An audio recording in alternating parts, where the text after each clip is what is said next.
America Iran మాతో లొంగిపోతోంది, proposals పెడుతోంది, మేమే దాన్ని తిరస్కరిస్తున్నాం, మాకు వాళ్ళ షరతులు ఆమోదయోగ్యం కాదు, మేం చెప్పినట్టు వినాలి అని చెప్తున్నటువంటి సందర్భంలో ఒక విచిత్రమైనటువంటి పరిస్థితి. Iran commander supreme leader Mohsen Rezaei తాజాగా కీలకమైన వ్యాఖ్యలు చేశారు. యుద్ధం అమెరికా ఆపలేదు, ఆపాల్సింది మేము మాత్రమే. యుద్ధం వాళ్ళు ప్రారంభించారు, ముగింపు మేం చేస్తామని చెప్పాము.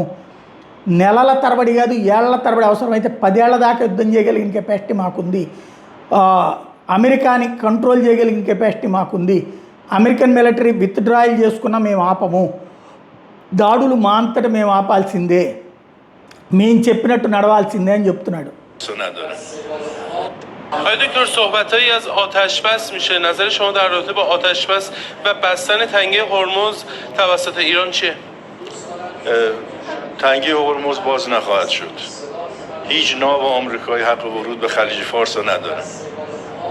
حضور آمریکا در خلیج فارس عامل اصلی ناامنی های 50 سال اخیر است. بدون خروج آمریکا از خلیج فارس و کنترل تنگه هرمز به دست خود کشورهای منطقه. రెండు ప్రధానమైనటువంటి డిమాండ్ ఇరాన్ యుద్ధం ఆపడానికంట. ఒకటి, అమెరికా ఇజ్రాయెల్ చేసిన దాడికి పరిహారం చెల్లించాలట.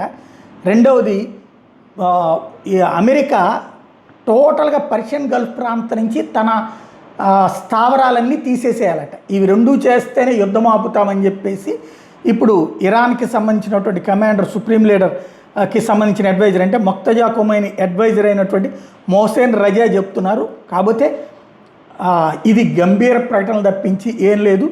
అమెరికా మళ్ళీ 2 దెబ్బలు కొడితే కనుక వీళ్ళే పరుగులు పెట్టుకుంటూ వెళ్తారు.